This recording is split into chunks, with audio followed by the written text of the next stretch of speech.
Hey guys, tonight we step into the world of ancient Sparta. Footsteps echo down the dirt path as you, a Helot, make your way through a day in your life. Unlike the great warriors who shout orders from the armor-clad ranks, you walk humbly bound by tradition and law. Helots are the state-owned slaves of Sparta. And that's where you fit in your existence like a shadow cast by the towering Spartans. Ownership is a concept as foreign to you as comfort. Your name is an unheard whisper in the grander schemes of your Spartan overlords. Life is simple yet harsh, devoid of possessions or personal freedoms. You probably won't survive this, but that won't stop you from living each moment deliberately learning from the rhythm of life around you. So before you get comfortable, take a moment to like the video and subscribe, but only if you genuinely enjoy what I do here. Let me know where you're tuning in from and what time it is. Now dim the lights, maybe turn on a fan for that soft background hum. And let's ease into tonight's journey together. As the mid-morning sun begins to crest the hills, casting a warm glow across the landscape, you find yourself ambling along a narrow path leading towards the fields. Your task today, as it is on most days, is to tend to the earth, to coax from it the sustenance that fuels the mighty Spartan army. Helots throughout the ages have been whispered to be both the strength and the weakness of Sparta, a footnote to the Spartan mirage of invincibility.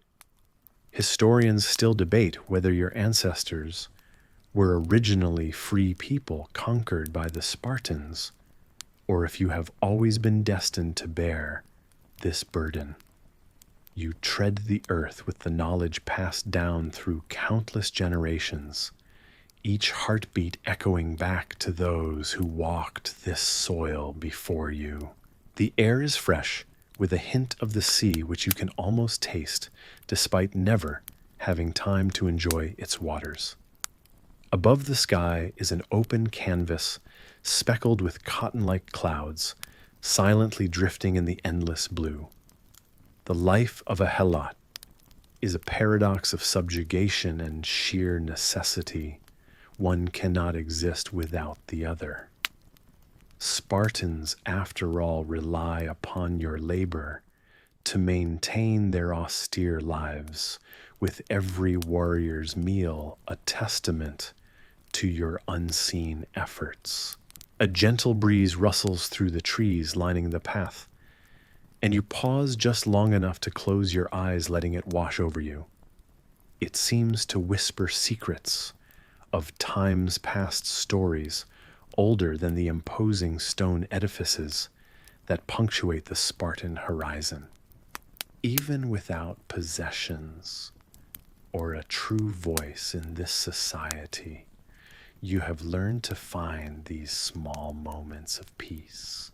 As the path widens into the field, you join others who have already begun their labor.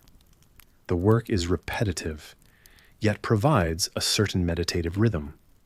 Each stroke of the hoe into the soil, each bead of sweat that drips, connects you more deeply to the earth and to those beside you. The sun climbs higher, its light turning harsh, but it's a familiar heat, no different than the skin of a nectarine made warm by sunlight that you remember tasting last summer.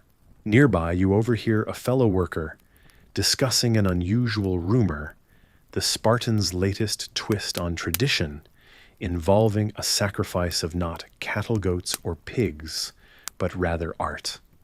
Apparently, the great warrior class wants to offer a beautifully painted amphora, full of intricate designs, as a gift of thanks to the gods for their military successes. While your life is filled with the constant hum of practical duties, you are occasionally struck by such curious glimpses into the alien thoughts of those who rule over you. You cannot help but wonder if a single paintbrush stroke from an artist's hand can capture the ferocity of battle better than any bloodied blade. Despite your toil, you are left with much time to think, to question the reasons behind the routines of those who conquer and those who serve. Perhaps the answers lie in the secret places of history, or perhaps they drift with the clouds above forever, just out of reach. Late in the afternoon, after a day spent etching your mark on the land, you make your way back down that dusty path, the earth clinging to your sandals like the weight of tradition. Your home is humble, a hut simple in design, yet cozy in its familiarity. Upon entering, you breathe in the savory aroma of a pot of plain porridge simmering over the hearth fire. Meal by meal, you sustain your body, reinforced by grains you sometimes humorously imagine as the tiny foes you best with each bite. You settle by the fire as dusk begins to fall, shadows lengthening to enfold the night. A cat meows softly from the corner, a lineage of mousers well acquainted with their own niche within the household hierarchy. As you reflect upon the day's work and the enduring questions that occupy your thoughts, there is comfort to be found in this small audience of one. The cat, undoubtedly content with your shared understanding that tomorrow will bring more of the same purrs, approval from its perch. Such is the existence of a Helot in ancient Sparta, your life woven into the broader narrative of history. Yet within the woven threads of duty and subservience, there are moments rare but savored when you glimpse the outline of something greater.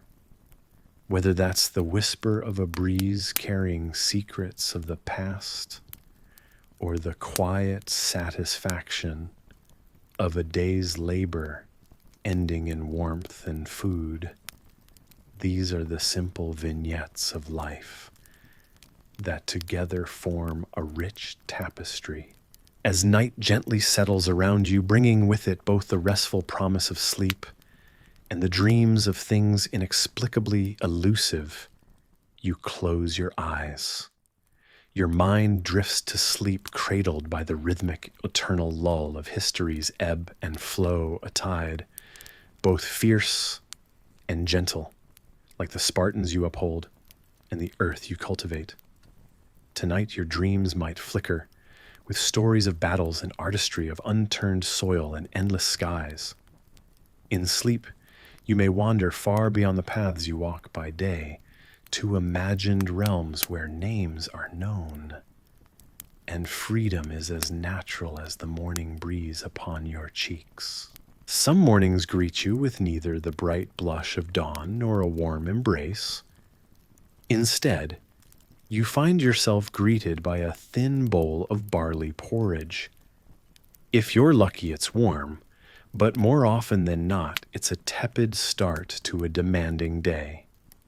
You scoop it up with wooden spoon, almost more for the gesture than sustenance. You are one of countless others who rise early, departing their humble quarters with stomachs that grumble as loudly as their thoughts. Each day blends into the next, the fields becoming both a healer and your oppressor. When your feet touch the moist earth, every step you take is one that countless others have taken before you. These fields, endlessly stretching under the vast sky, are both a burden and a testament to survival. The sun barely peaks above the horizon, and the chill of morning clings to your skin, refusing to dissolve until near midday. You wrap your thin shawl tightly around your frame as you begin one of many anonymous figures lost in labor. Early morning dew sparkles in the sparse light, reminding you of a gentler world. But no one asks if you're comfortable. No one wonders if you're well fed or warm. Everything is silent save for the rustle of grain and the rhythmic motion of toil.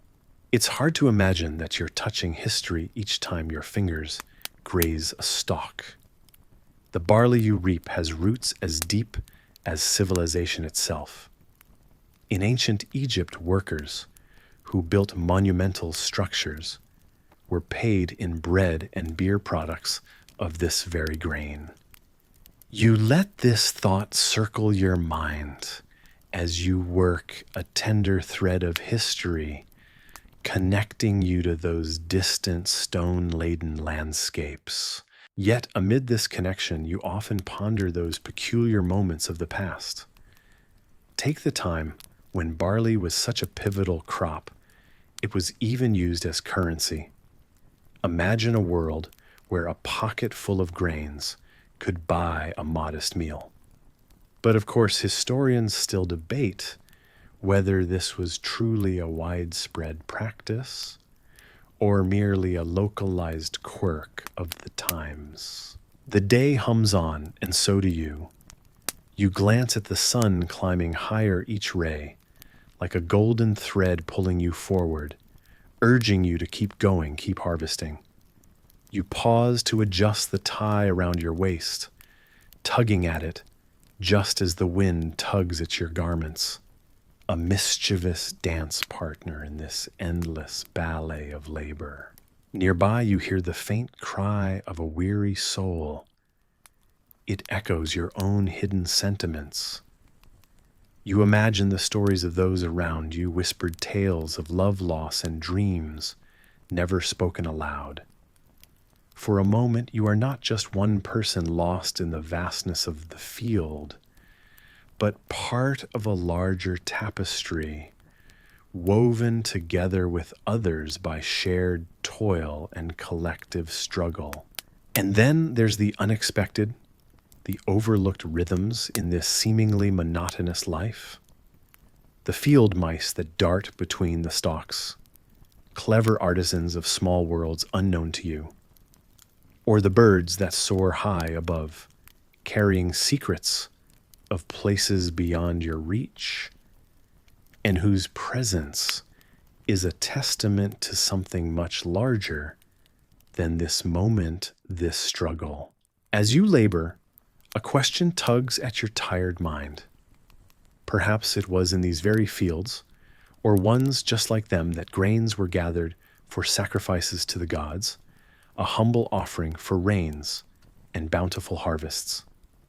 Maybe you muse the barley you gather today is part of some cosmic cycle of offering and reward, binding the present to the past. Trudging on the weight of the world grows heavier as the sun reaches its zenith. Each muscle in your body protests a symphony of aches that no one seems to hear. But the relentlessness of the natural world matches your own, and still you endure. You tug at the scarf, wrapping your neck, feeling its rough texture rub against your skin. The mundane friction of existence. The day continues wearing into the timeless dance of survival. It is these moments seemingly inconsequential, yet profound, that compose the history of everyday lives. So often, these hours go unnoticed, lost to the annals of grand stories, and imprinted not on the pages, but the sweat-soaked soil. Yet the patterns of the field, just like life, hold oddities like the tale of barley beer, being brewed in corners of ancient communities, where farmers like you sought small comforts at day's end. Here lies a small solace. Though whether this cheer came often enough is a matter still adrift in historical debate. As the light begins to wane, a quiet understanding settles over you. Under the cloak of dusk, the world breathes with a soft sigh. And for a moment you share this exhalation, this small shared breath with all that surrounds you. The sky dims, yielding its brilliance to the pull of night, and your work for the day finally draws to a close. You make your way back from the fields, shoes heavy with dirt, and soul perhaps a tad lighter. In this relentlessness, there is always the next meal, the next dawn, the next field waiting for your return. It is here that you find a peculiar bond, woven not from grand gestures, but from the simple continuity of waking, working, and dreaming. The fields are not just places of labor, they are a living tapestry of purpose and survival stitched together by the countless generations who have walked here before you, and those who will follow making history in their wake. You find yourself standing in the midst of an endless ocean of golden wheat, the stalks swaying gently in the warm summer breeze. The sun hangs high in the azure sky, casting long shadows on the dusty ground. Each step you take sends a rustle through the field, the sound soft and soothing in a world otherwise hushed by the oppressive heat. As you lower yourself to the ground, a small twinge of discomfort reminds you of the blisters that have formed on your palms. The constant digging under the relentless sun has taken its toll, the skin worn and tender from days of labor. You might chuckle at the thought, digging in a wheat field. But such is life in the heart of the fertile plains during harvest. The work is hard, yet there's a certain rhythm to it, a kind of meditative trudge through the soil. As your hands sift through the earth, you can almost feel the pulse of history running beneath your fingertips. For thousands of years, people have toiled in fields just like this one, striving to coax sustenance from the unyielding land. Wheat, that humble grain, is an ancient staple, with evidence of its cultivation dating back over 10,000 years. It's remarkable to think how this simple plant has shaped civilizations, fueling both kings and commoners alike. Somewhere in the back of your mind, a thought bubbles up like a whisper. Historians still debate whether the shift to sedentary farming came from necessity or advantage. One thing is certain, though the rise of agriculture marked a dramatic turn in human history, initiating the formation of complex societies with new challenges and opportunities. It's a curious thing how the story of wheat is entwined with the narrative of humanity itself. As the sun dips lower, painting the landscape in shades of amber and crimson, an unusual detail lingers in your thoughts. There exists a myth that the ancient Babylonians were the first to brew beer from wheat, a happy accident that turned grinding grain into a cause for celebration. You grin, imagining diligent farmers savoring the fruits of their labor, raising mugs filled with frothy concoctions amidst the fields, the amber liquid catching the fire of dusk. You pause for a moment, wiping the sweat from your brow and gazing around at the rolling fields that stretch far beyond the horizon. The quiet vastness a comfort of sorts. It's an easy speculation to lose oneself in the allure of a simpler time when men and women worked hand in hand with nature, grounded to the earth and guided by the celestial dance above. As darkness cloaks the landscape, you rise wearily, the crackling of the stalks underfoot, echoing the age-old strains endured by laborers past. Despite the physical toll, there is a contentment that settles over you, a sense of purpose found in the simple act of nurturing life from soil. Perhaps that is the true legacy of the ancient wheat fields, a testament to endurance, adaptation, and the unyielding spirit of those who dared to harvest dreams from dirt. The soft whisper of wind in the ears, the dance of shadows, lengthening across the fields, and the cooling of the evening air. All these threads weave together, forming the gentle lullaby of the land, urging a tired body to rest. As you turn to leave, the stars begin their nightly vigil in the sky, casting a watchful eye over the world below. In this moment, you feel not just the weight of your labor, but the warmth of history resting lightly on your shoulders, lulling you into the tranquil embrace of night's tender mercy. You feel the sun's warmth on your skin as it climbs higher in the sky, casting long shadows on the path you tread. The day's work is before you, and even though it weighs on your shoulders like the baskets you will soon carry, there's a certain rhythm to this ancient routine that almost feels like a gentle lullaby. You can hear the distant calls of your fellow laborers echoing through the open fields where the golden grains sway dreamily in the breeze.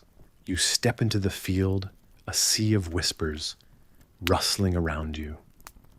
Bent low to the ground, you fill your baskets with the ripe grain, the sun's rays prickling the back of your neck. Each kernel is like a tiny morsel of history, speaking softly of the hands that planted them, much like your own hands now harvest them.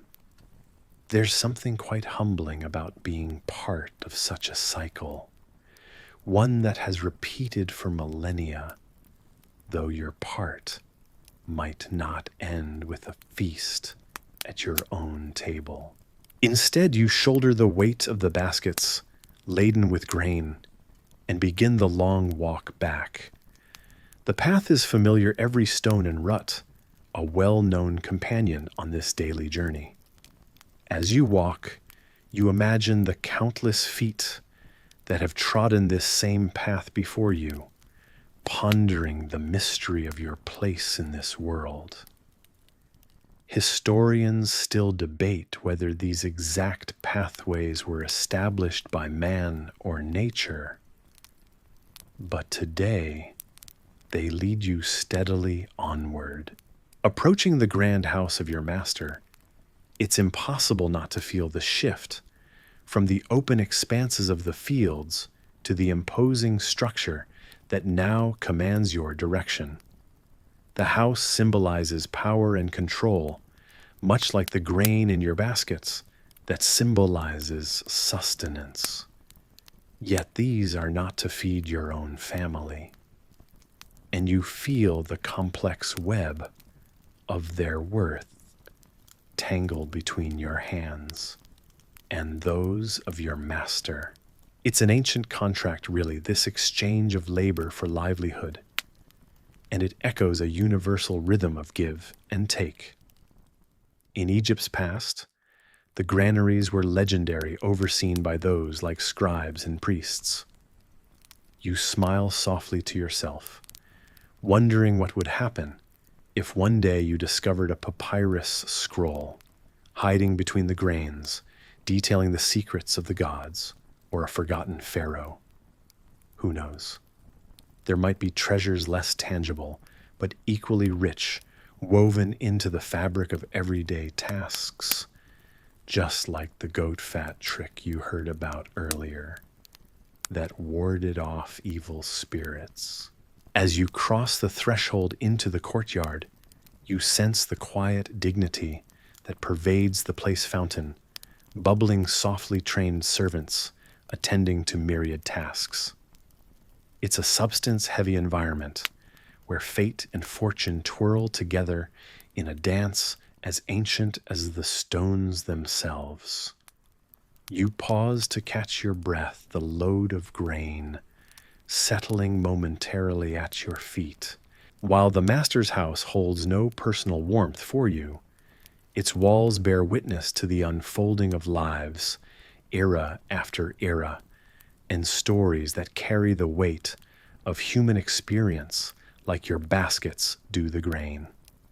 The unusual juxtaposition of cold stone and living history produces a surprising feeling of being part of something larger, even when the payout for today is nothing more personal than another day's meal. The air carries the scent of baking bread mingling with the warm earth, and you find solace in this small reminder of cycles that connect you to those before and after you. An overseer steps forward, noting the grain you've brought, and offers a nod acknowledgement that signals you are dismissed free now to embrace the cool, shady moment of rest. You step away from the formal compound, retracing your steps back through the gates. It feels like shrugging off a heavy cloak, and there's a freedom in returning to the open spaces that extend beyond the fields, leading eventually to where your own modest home nestles quietly in the landscape. Underneath the changing skies you trudge along, and though you carry nothing, now a part of every basket remains with you a little lighter, a little wiser. The past envelopes the future much like twilight, embracing the horizon, casting a peaceful glow that holds you gently. You wonder if such small moments of transition are where true warmth resides, in the spaces between duties and destinations, like resting in a hammock of time, softly swaying with each heartbeat. You find yourself slowing, savoring the evening light's tender caress, and the peaceful rustle of leaves in the gentle breeze that kisses the land. There is a certain calm inevitability that comes with knowing the cycle will repeat tomorrow. Each day you gather, carry, and return a seamless thread in the rich tapestry of history that connects yesterday with forever.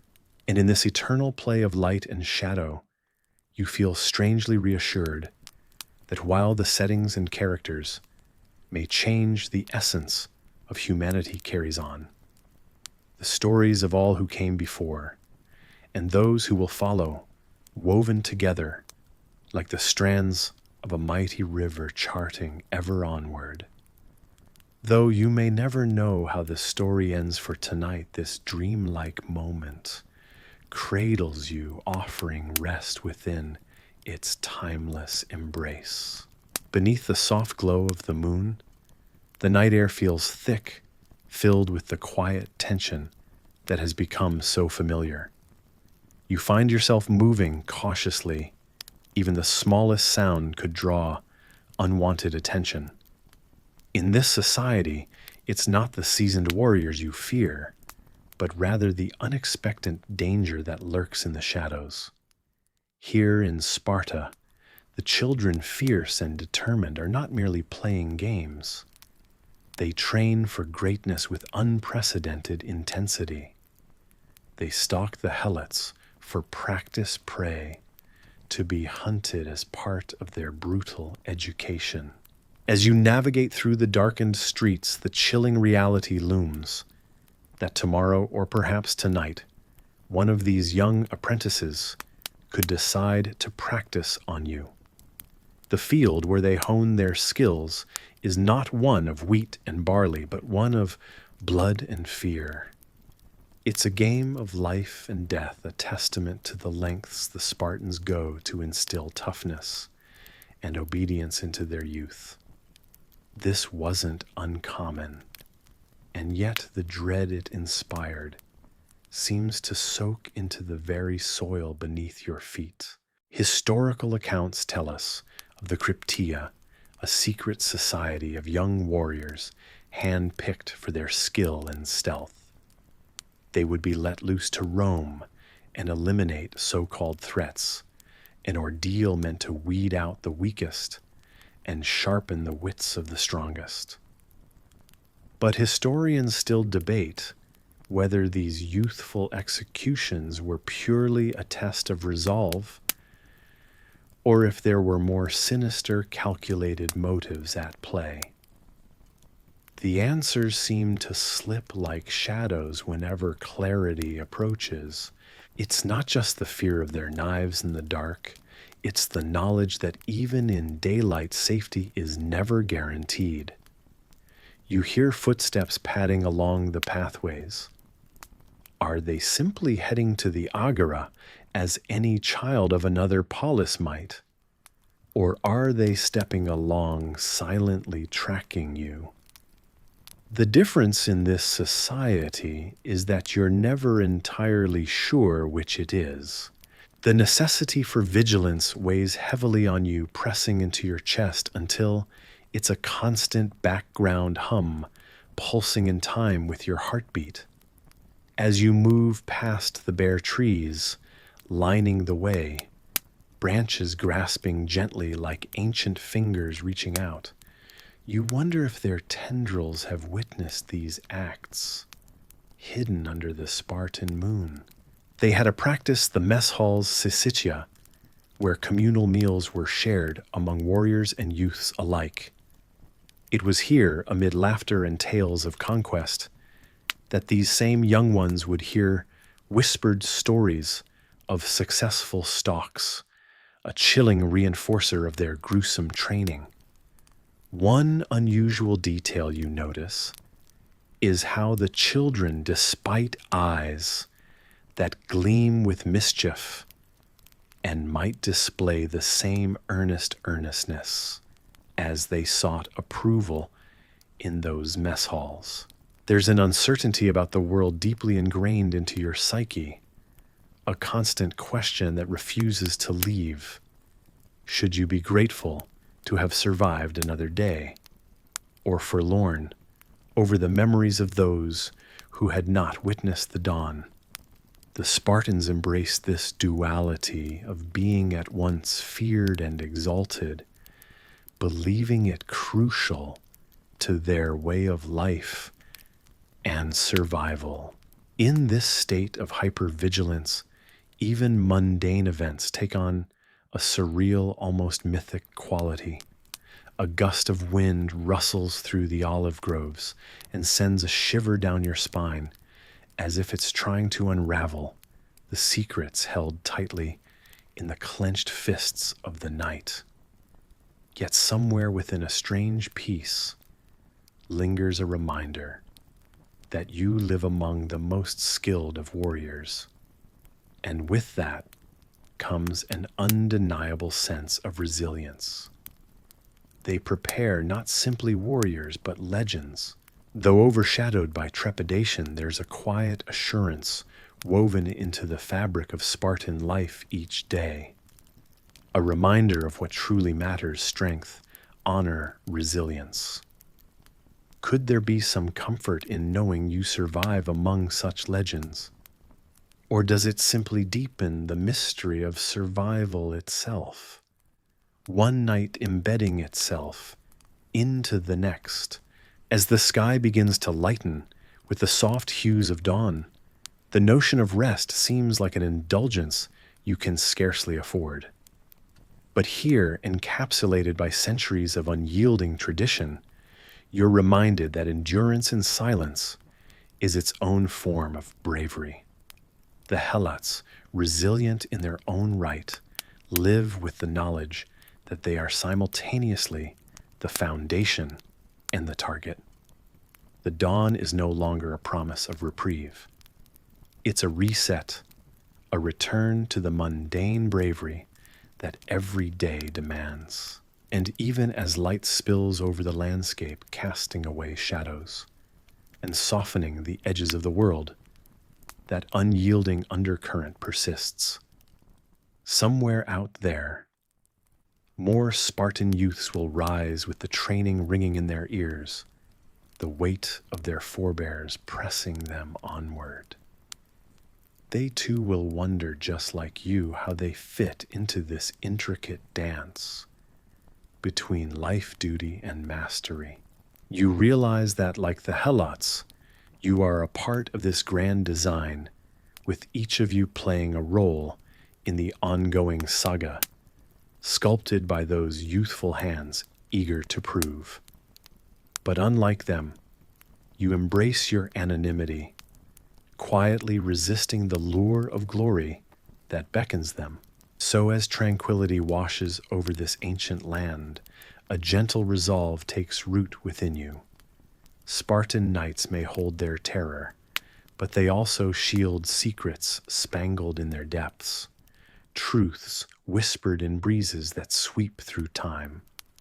Under dawn's gaze, you find a fleeting solace. The tension diffuses, leaving behind the tender throb of survival. The chase may resume with nightfall, but for now, you revel in the light cradled in the knowledge that against all odds, you still endure. You find yourself in a peculiar place, a world where steely shadows stretch across dimly lit streets, their edges blurred by whispers, not of wind, but of secrets, too dangerous to be spoken aloud. You've heard tales, curious whispers carried by those bold enough to defy the shadows. That knowledge itself is a dangerous thing. You take a tentative step forward, feeling the cobblestones beneath your feet, wondering if the air around you is thick with more than just mist. This is a world where learning is a rebellious act. History tells of times when thinkers and scholars clandestinely gathered in dimly lit cellars, poring over forbidden texts as though they were sifting through gold dust.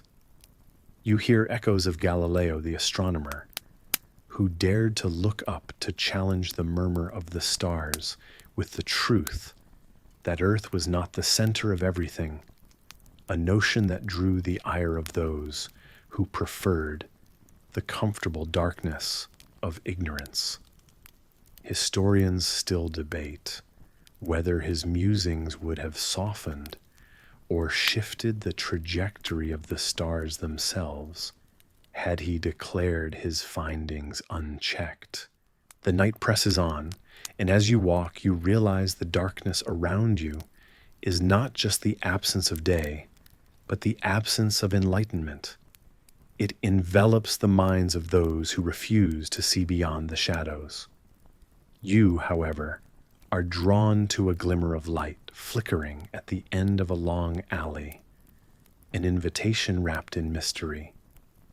Curiosity pulls you closer, and you enter a dimly lit tavern where the air is thick with the scent of dusty books and the murmur of hushed conversations.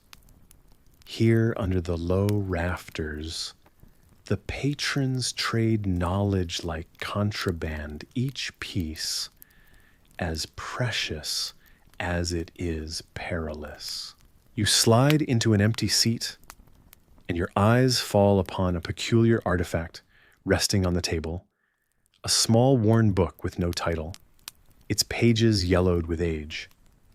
You learn it is the work of Hypatia of Alexandria, a brilliant mathematician and philosopher from the ancient world. She was said to possess an intellect that burned brighter than the Alexandria sun, guiding those around her out of the metaphorical caves into the realm of illumination. Despite her brilliance, a mob, inflamed by fear of enlightenment, extinguished her light. It's a story told and retold, yet in this place whispers carry more weight than shouts. You feel your mind expanding with each quiet syllable. Suddenly the room goes silent. A stranger at the next table mentions the Library of Alexandria, a beacon of knowledge that met a fiery end. Yet unusual as it may seem, legends speak of a cat that roamed its halls, said to guard secrets salvaged from the flames, a feline whose tales are as fanciful as they are fascinating. The stranger shares another tale you've never heard, that the term scholar originally meant leisure in ancient Greek, an unexpected twist in the tale of academia. It dawns on you that learning is an act of leisure only when it's safe. Otherwise, it's an act of defiance. As the night deepens, you think of Socrates, who claimed an unexamined life wasn't worth living, challenging those around him to think beyond the straightforward shadows on their cave walls. His story reminds you that to question is to rebel against mental darkness, a pursuit often met with resistance. Comforted by the warmth of companionship and intellectual rebellion, you're aware that the night doesn't just cloak the city, it cloaks the world. Yet in your hands, you hold the light, the power of ideas. Each thought and concept you've gathered tonight is a weapon against the encroaching shadows, and you hold it like a torch against the pitch. This thought wraps around you like a blanket, softening the darkness into something bearable, even kind. You lean back in your chair, savoring the balance between the truth and its peril, the fear and the thrill of the chase. As you surrender to the gentle pull of sleep, the world around you fades, leaving only the thought that perhaps, in this rebellion through education, you've carved out a small corner of light in the vast tapestry of the night. You drift off, embraced by a story that doesn't quite end, because tomorrow there are more secrets to uncover, more shadows to illuminate with the flicker of your newfound wisdom. Night falls like a shutter dropped over the land, sudden and heavy. There's no twilight in Sparta, just the end of light and the beginning of fear. You huddle in the low shelter, with half a dozen others pressed shoulder to shoulder, wrapped in silence. The only sound is the crackle of a weak fire, more smoke than flame. Tonight is different. You feel it in your spine. The air is sharp, restless. Even the animals are quiet. Somewhere in the city, torches have been lit that aren't meant to guide. Somewhere boys have donned black cloaks and painted their faces with ash. The cryptia has begun. It's not a rumor, not a story told to frighten children. It's real. It's ritual. It's terror carved into the Spartan calendar. Every autumn, the ephors, Sparta's 5 magistrates, declare a symbolic war against the Helots. It's ceremonial, legal, sanctioned, and it gives teenage boys the right to hunt you, literally. They stalk the countryside, armed with daggers and silence, targeting the strong, the clever, the ones who might one day rebel. You glance around the shelter. No one speaks it aloud, but everyone knows someone might not survive the night. You lie down, head on a sack of straw, but you don't sleep. Not really. You listen. Every creak of a door, every snapping twig outside sends your heart thudding against your ribs like a trapped bird. The wind whistles low through the slats in the wall. You remember the overseer's face earlier today, how he kept checking the sky. He knew too. They don't come with horns or banners. They come like shadows. The boys are trained for this moment. The cryptia is their final exam in silence and savagery. They've spent years learning to walk noiselessly, to strike without hesitation. And tonight they test those skills on you. Historians still argue about the exact purpose of the cryptia. Some claim it was military training. Others call it psychological warfare, designed to keep the Helot population in a permanent state of terror. A few suggest it had religious undertones, a cleansing rite. No matter what the scholars decide, you know the truth. It's a purge. A fellow Helot, an old man named Leandros, stirs beside you. His eyes glint in the firelight. You hear it, he whispers. You shake your head. That's the thing, he says. You never do. Your skin prickles. You pull your knees to your chest and close your eyes. Though sleep is a fantasy. You imagine the boys out there, feet wrapped to muffle sound blades, polished with oil breath, slow and steady. They're not coming for the weak. They want the ones who think, the ones who lead, the ones who might rise. A noise, soft, delicate, like a foot brushing dry grass. Your eyes snap open. Everyone's still. Another sound, closer. You don't breathe. Then silence, long stretching, awful. And then a sharp gasp. A body jerks upright. Blood, sudden and dark, spills across the floor. A boy, a Helot boy, barely older than 12, clutches his stomach. A blade is already gone. The killer vanished. No face, no voice. Just the wind and the gurgle of a dying child. Panic explodes silently. No screams. Just movement. The others grab what little they have and scatter into the dark. You freeze, heart-pounding feet unsure. Run, stay, hide. You choose movement into the woods, away from the village, away from torches and shadows. The forest is cruel. Branches claw at your skin. Stones slash your souls, but you don't stop. Somewhere behind you, someone else cries out. Another boy. Or maybe a girl. Maybe Leandros.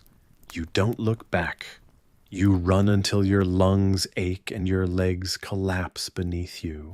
You fall beside a dry stream bed, gasping ears, straining for sounds of pursuit.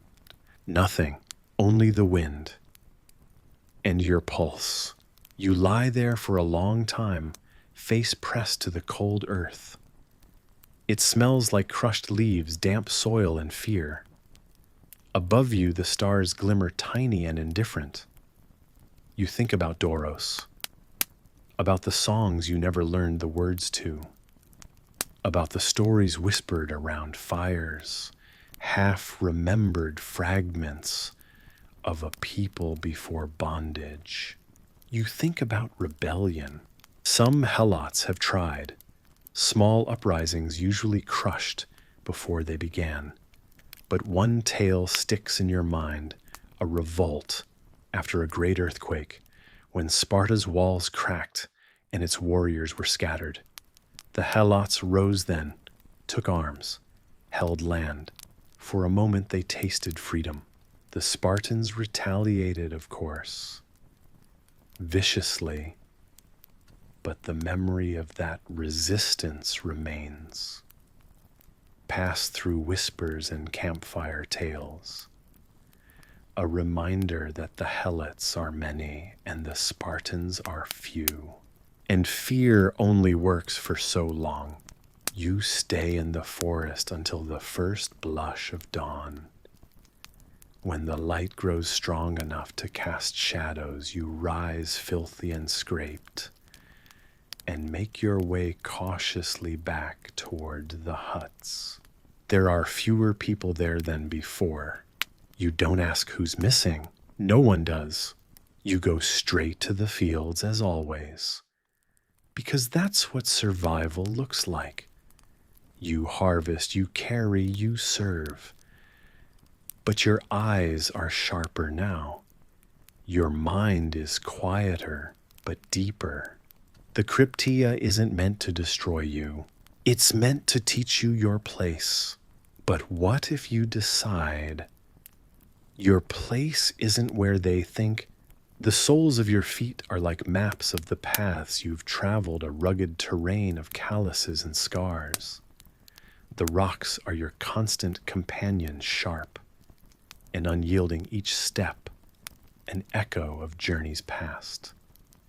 You haven't worn shoes in years, a decision both freeing and relentless, one that leaves your feet exposed to the whims of the earth.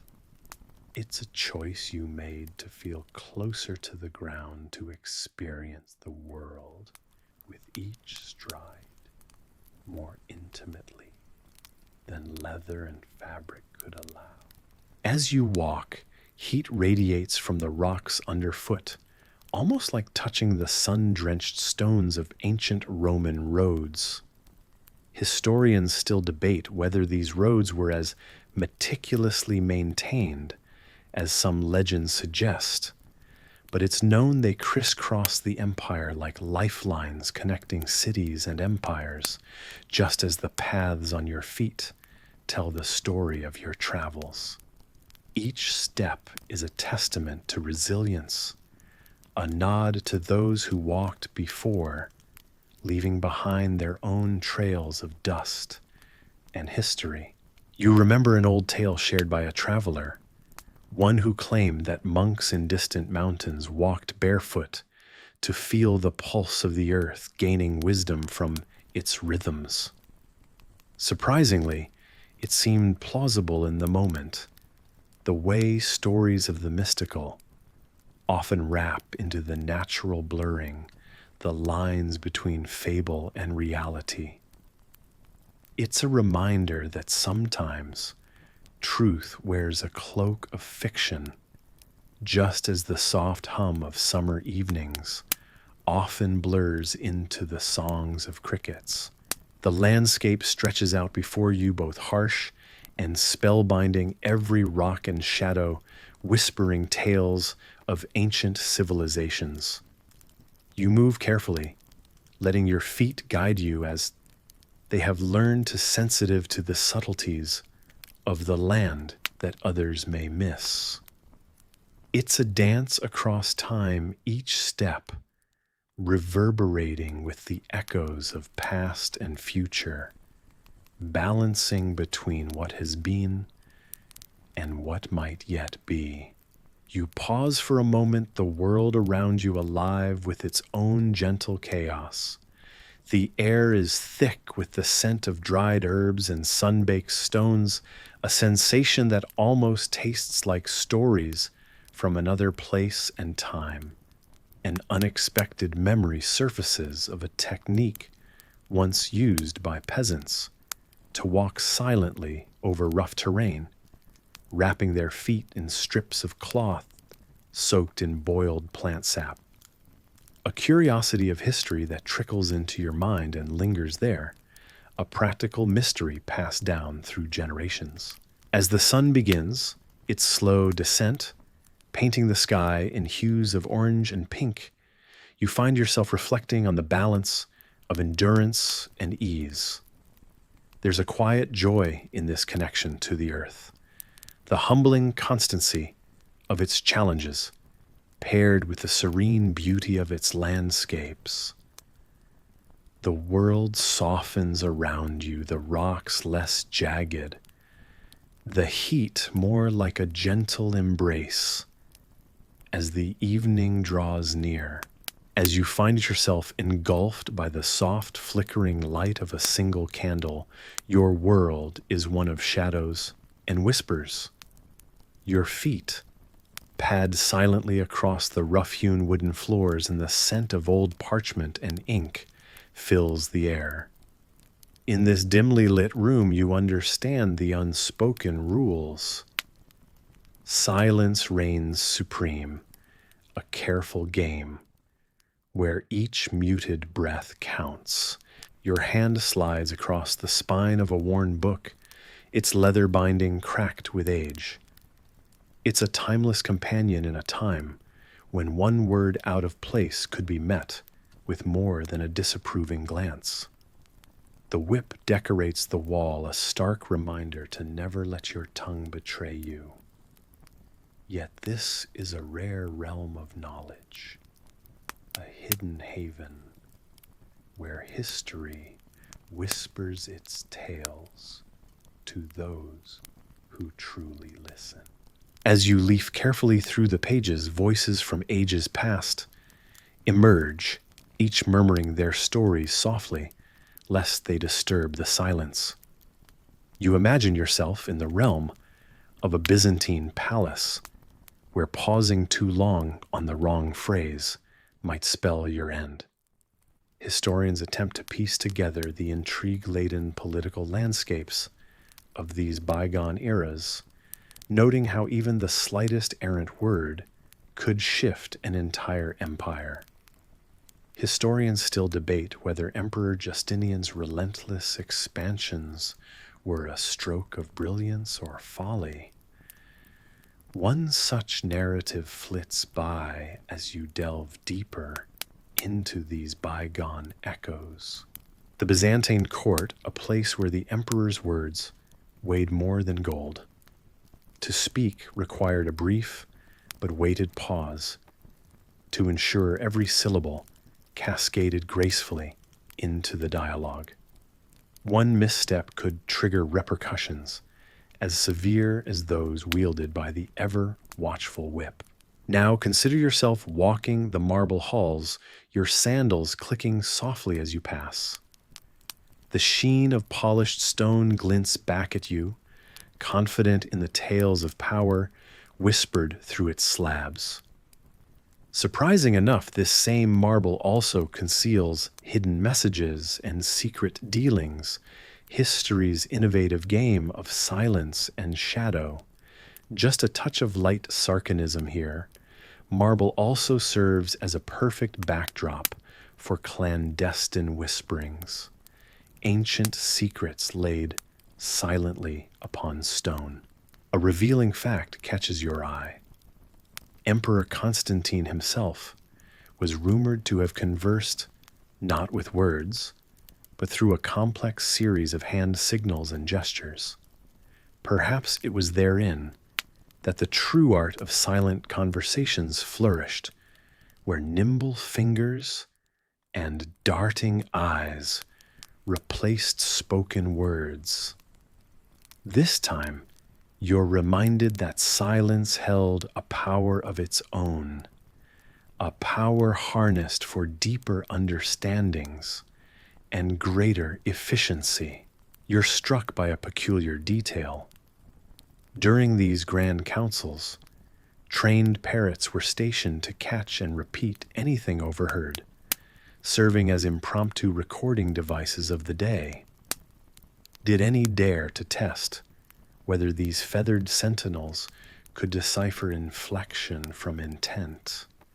Historians still scratch their heads over that one, smiling at the absurdity of the hypothesis. As you venture further, a notable historical figure enters the scene, Theodora, wife of Justinian, known for her formidable influence and words that could cut sharper than any lash.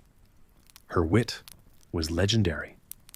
In an empire where silence was golden and gold was eternal, she mastered the art of speaking voluminously without saying a word.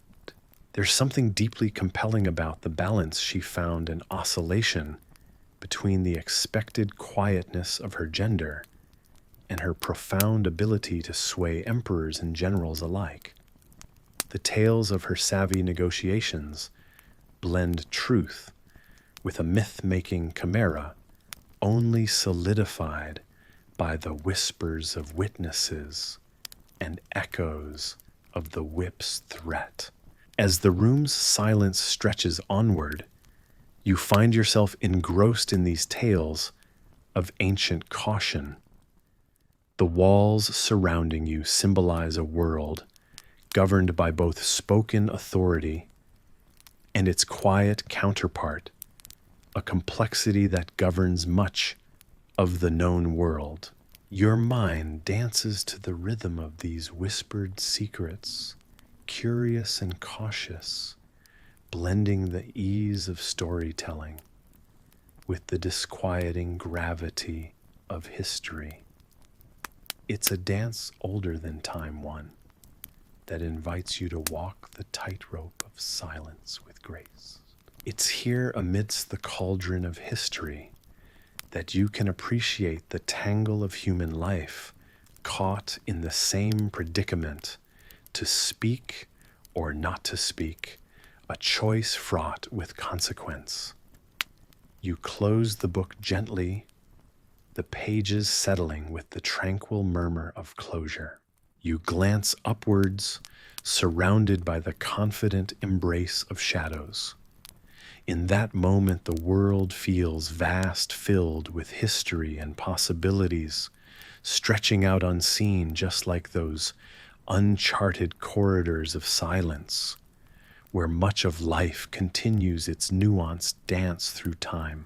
And as you prepare to drift into the dreamscape, the whispers become softer, weaving a lullaby from the echoes of those who mastered the art of silence in a world teetering on the edge of words and the specter of the whip.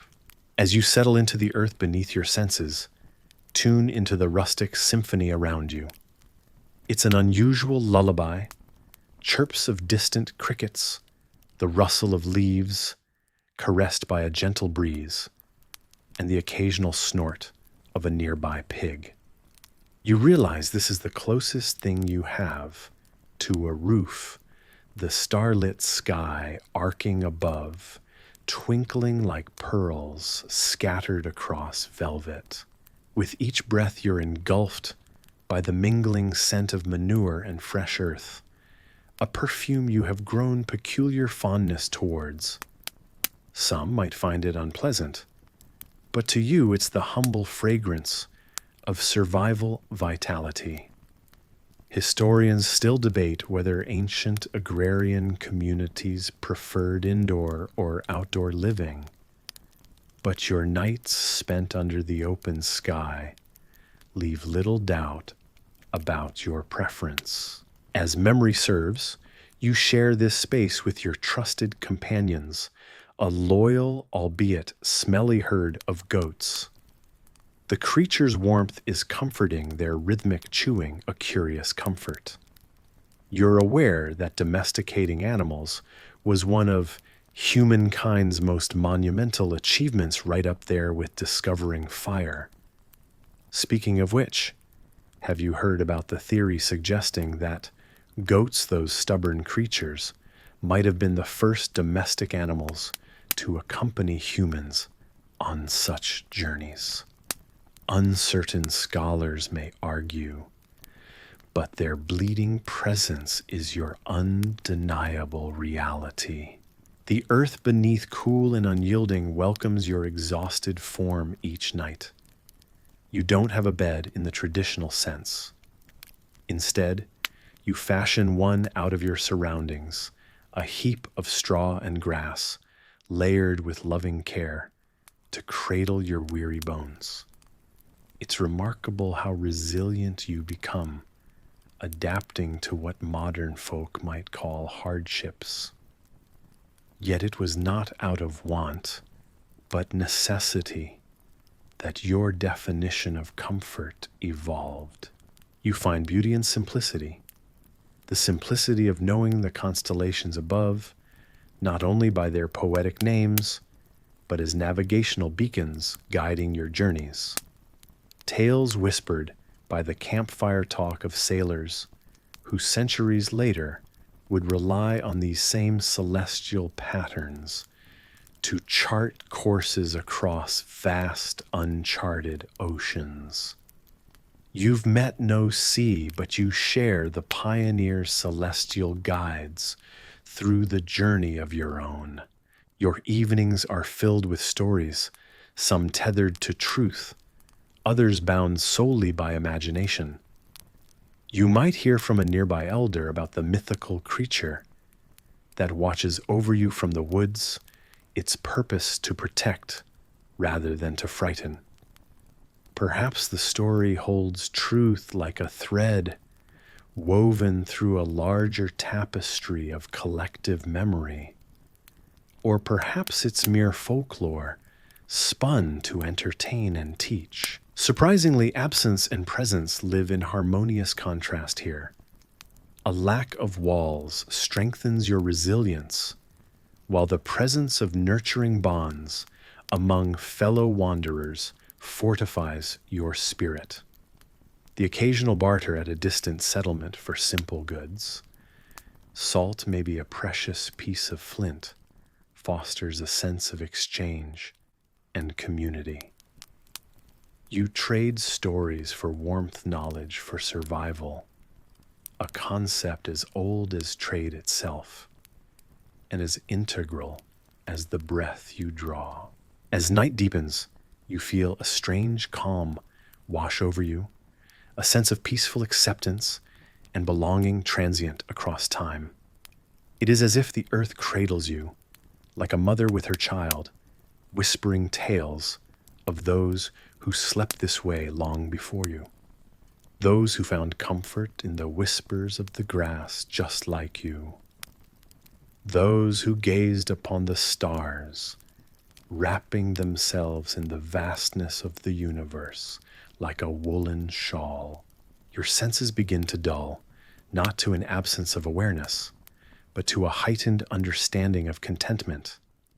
Here, with no bed and no roof, the word home reshapes itself around the constants that remain, an experience transcending centuries, reminding you that home is more than the sum of its comforts. It is where the heart finds peace, the body finds rest, and the spirit feels free. Unrushed, you drift into slumber, wrapped snugly in the familiar embrace of night sounds and earthy warmth, beneath ever patiently awaiting the dawn's tender reclaim. There's no rest, no sympathy, only the endless demand to keep working. Death is often the only relief as you step into the shoes of a medieval serf. You wake up in a simple, damp dwelling, the sunrise peeking through tiny gaps in the thatched roof. Your back still aches from yesterday's laborious tasks.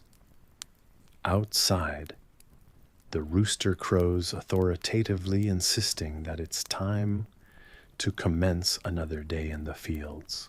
There's a weary resignation among your fellow villagers as you work side by side, coaxing the land to yield sustenance. You feel the calloused connection between your hands and the wooden handles of the plow. As you glance at your surroundings, you notice the intricate dance of early morning mist swirling over the dewy earth, a brief, quiet beauty before the heat of the day sets in. Historians still debate whether these scenes of simple, rural life carry a romanticized image or one of relentless toil. The sun climbs higher, a burning orb presiding over your efforts. You long for a respite that never comes, like yearning for the shade of a tree that has never been planted. You see children footprints small and ephemeral, sending clouds of dust adrift with their running. They play with sticks and stones, all toys of imaginative minds confined by parents' orders to help when playtime is over. As they disappear behind a nearby barn, your heart tempers a bittersweet envy for their unburdened innocence. Nearby, the local manor looms like a spectral guardian overseeing a domain of duty-bound villagers. It's said that once a hungry fox stole into the affluent kitchen in search of a meal.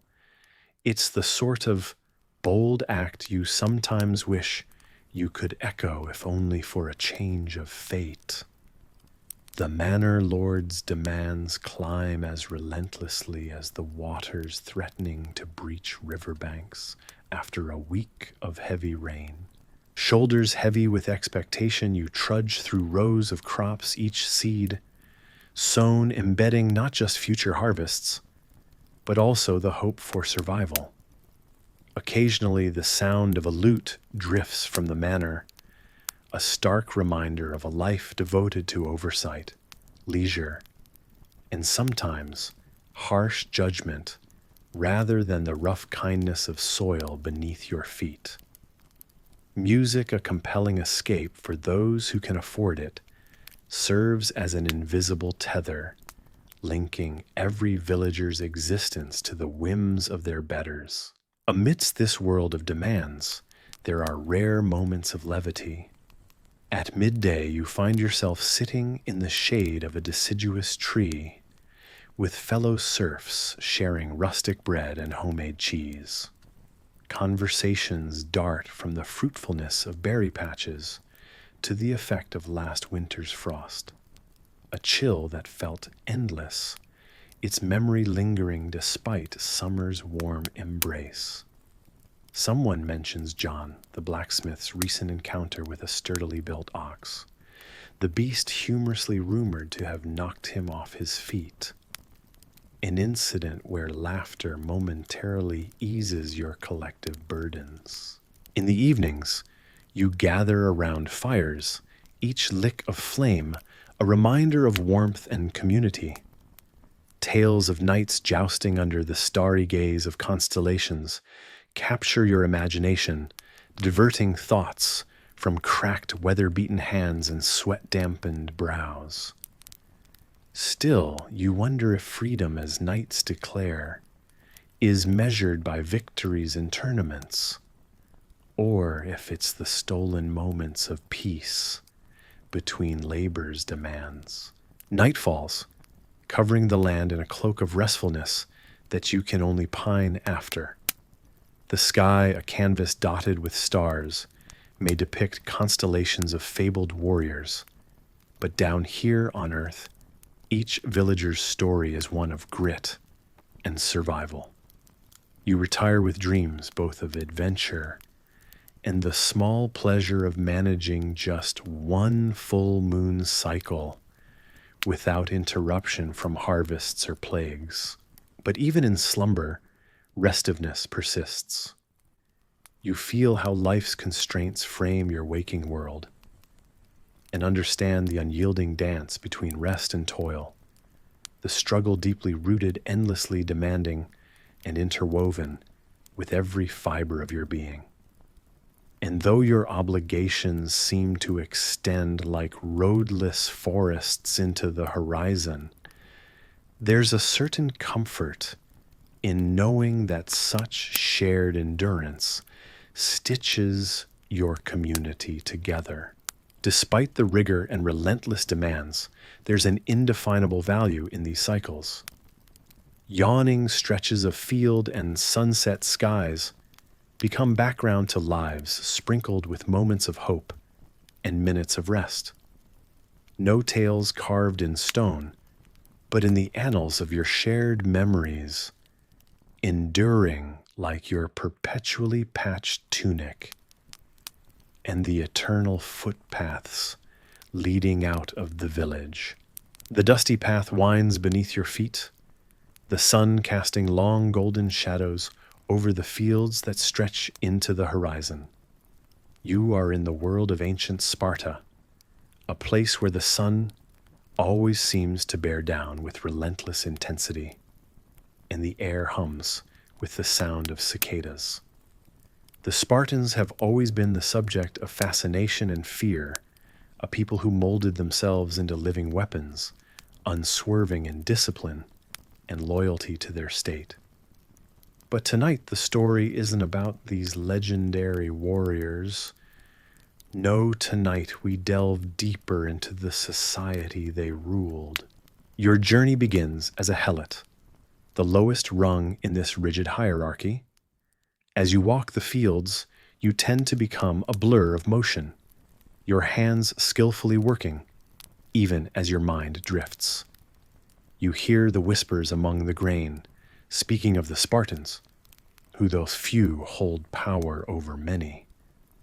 They are the elite, the citizen warriors living a life as stark and disciplined as the spear and shield they wield. Beside them stand the perioikoi, the men of the surrounding townships. Free yet not quite on the same tier as the Spartans. They are traders and craftsmen living their lives at the edges of the strict caste system that defines who is Spartan and who is not. While they remain within reach of the Spartan influence, they avoid the direct submission that characterizes the life of a Helot. You feel the weight of your role in this rigid structure beneath notice and beneath mercy. Your days are spent cultivating the land for a harvest that will never truly be yours.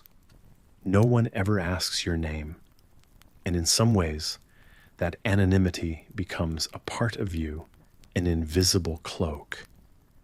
As you move through the daily rituals of survival, there's a peculiar resilience in your spirit, a quiet strength that's born of necessity. In a society that values silence over the noise of individual identity, you find an unexpected kinship with the earth itself. Historians still debate whether the Helots ever truly rose in rebellion, or if such stories are woven from fragments of truth and myth. Even so, you imagine the soft rustle of your fellow Helots as they sweep through the fields, a hidden river of strength beneath the surface of Spartan dominance. There's an old tale you've heard while resting by the olive trees that describes how the Spartans once declared war on your kind every autumn, a ritual so ingrained that it can scarcely be separated from the reality of your existence.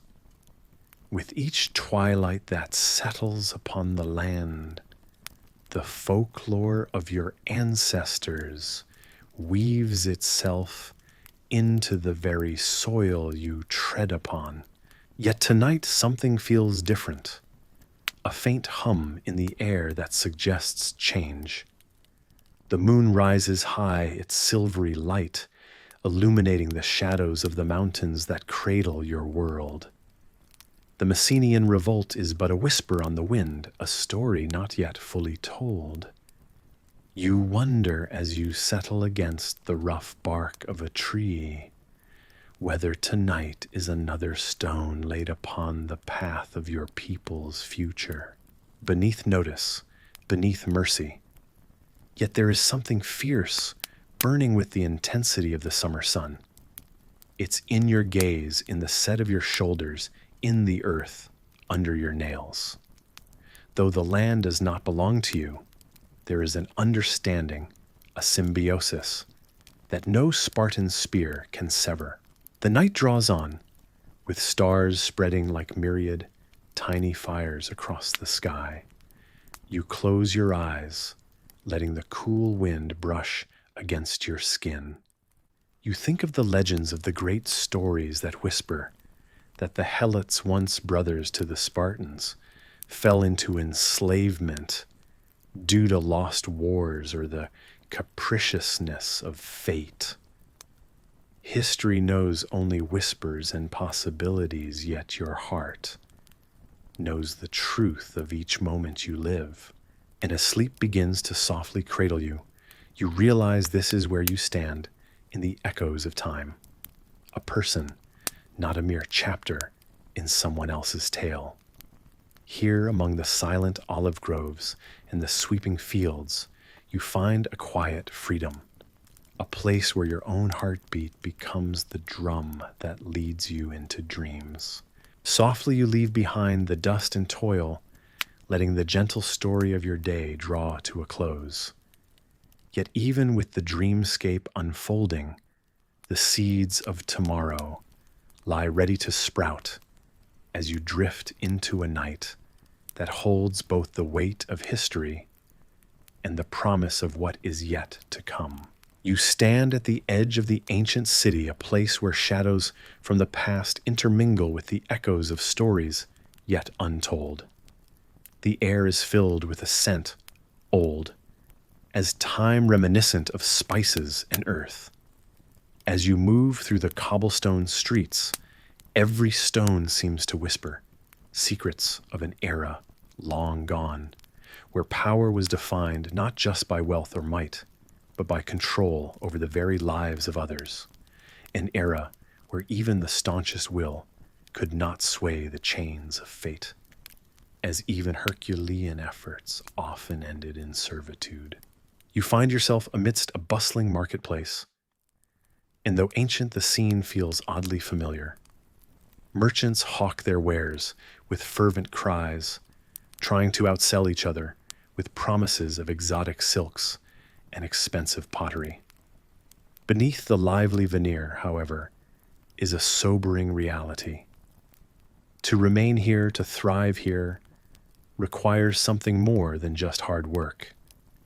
It's a reminder that not all were born free, or if they were freedom, was a fleeting illusion, easily swept away by the whims of those in power. As you wander, you overhear talk of a singular historical upheaval, one where the unyielding forces of nature threatened to overturn society.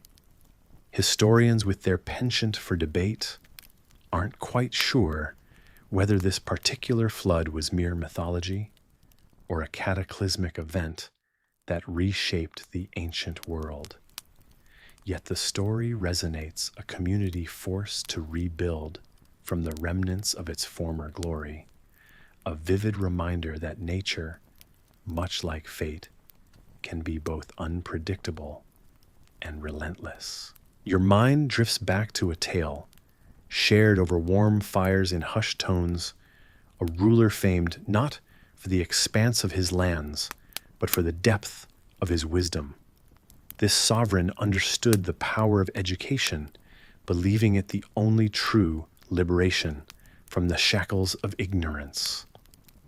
However, even he admitted in his deepest reflections that the cycle of servitude often washed over generations, an eternal tide against which there seemed no recourse.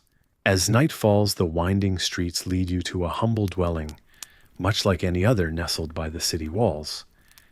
It's home to a potter and his family, individuals who labor from dawn till dusk, their hands roughened from clay and kiln. Despite this relentless toil, the potter is acutely aware that his children's fates, much like his might, inevitably be entwined with servitude, unless the winds of fate deign to blow in a different direction. Such is the paradox of this journey through time, the notion of hard work as a panacea, clashing with the harsh reality that some paths were simply predetermined by birthright. Even within the gentle flickering candlelight of the potter's home, amid laughter and shared tales, there exists an undercurrent of uncertainty, an acknowledgement that no matter the effort, the potential for unyielding servitude lurks like a shadow at the edge of young dreams. Reflecting on their plight, you recall a curious and often overlooked fact. A certain Roman senator once attempted to end the cycle of debt bondage by erasing all records of past loans, a drastic but ultimately futile gesture. It highlights an intrinsic struggle to alter the enduring human condition, one that reminds you how deeply certain chains were forged, how tightly they bound generations to a fate none could escape. And so, as stars emerge above and cast their gentle luminescence upon the ancient cityscape, you resign yourself to the truth that has whispered its way through these hallowed streets. Even the most Herculean efforts may not be enough. The legacy of servitude might yet cling to the children of this age, as in every age a relentless cycle, as enduring as the stones beneath your feet. As you sit in the dimmed light, the memory of feast days creeps into your mind. The air is thick with anticipation, and the aroma of spices mixed with the savory scent of roasting meats. Feast days are rare events, but when they occur, they transform your usually mundane world into something almost magical. Tables groan under the weight of plentiful dishes, each carefully prepared to honor the occasion. For a moment, the shadows in the corners of the room seem less daunting, replaced by the warm glow of flickering candles and laughter echoing through the hall. Yet your place in this gilded picture is on the periphery, observing the revelry with both yearning and an unspoken understanding of your role. You're tasked with gathering the remnants, the scattered crumbs at the edges of this opulent scene. Scraps are often your share of the celebration, sometimes given with a reluctant hand, sometimes carelessly tossed your way as an afterthought. You've learned to appreciate these morsels, each a treasure of another's excess. On one memorable feast day, however, what you collected from the anthropogenic forest of half-eaten pies and discarded bones told a different story. There, among the remnants, a particular piece of leftover caught your eye. Despite its slightly unusual hue, the temptation of something different overpowered your caution, and you reached for it. The initial taste was sharp enough to bring a small frown to your face, but you shrugged it off, convincing yourself that it was merely a new spice or a secret ingredient designed to shock the senses. Within hours, however, the chill of regret crept in, settling in the pit of your stomach and radiating through every limb. The room wavered as you tried to focus on anything but the slow mounting certainty that something was wrong. A whispered secret among servants later revealed the truth. That peace had been poisoned, a misunderstood jest at the expense of these rare leftovers. Historians still debate whether such careless jests were commonplace among household celebrations, but here you were caught in the web of their dangerous play. You fought through the haze with whatever resolve remained, determined not to show weakness or risk being seen as less fit. It was a lesson learned hard, one you hoped never to experience again. Just as knights in armor, impervious to arrows, stood as bastions of fortitude, you too reinforced your defenses with every hesitant sip of water you took afterward, flushing the toxins from your veins. In ancient Rome, where banquets were held in honor of gods or victorious leaders' poisoning, was a worry that danced through the wine goblets raised in cheer. The cautionary tales weave through the ages of powerful figures whose ambition ended abruptly at lavish dinners. While you might never sit at a table laden with jewels and truffles, you understood their hesitation, the vulnerability shared over sumptuous meals. The ordeal served as a quiet reminder, settled among the soft threads of your mind, like a protective barrier woven into the fabric of your everyday realities. Yet despite this harrowing reminder, an odd warmth accompanied the return of normalcy, a cautious preview of life, where risk and reward danced closely. Just like that rare feast day, the harmony of life hummed on each note, a reminder of survival and the strange beauty of lessons learned. Life continued each day, punctuated by small victories and the subtle art of sidestepping dangers, both real and imagined. Your thoughts drift like leaves on a gentle stream, following the current back to those quieter moments in the shadows, the ones where you've often found solace amidst the chaos. The embers of candles flicker once more, as the shades of night subtly signal the closing of another day, pulling you into restful cover with whisper soft promise. Thus, as the melodies of feast days merge into the softer chords of night, you find your thoughts settling. Your mind unwinds, freed from the day's labyrinth of memories and musings. There's a tenderness in this moment of solitude, a gentleness that wraps around you like a snug cocoon of silk. Here within this quiet chamber of comfort, you release the burdens of past days, letting them evaporate into the mist of evening.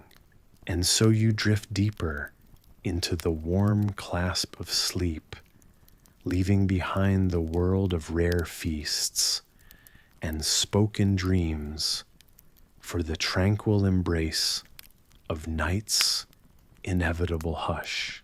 The world around you feels strangely quiet. This is the kind of peace that only exists when tension is so high it forces everything else to still.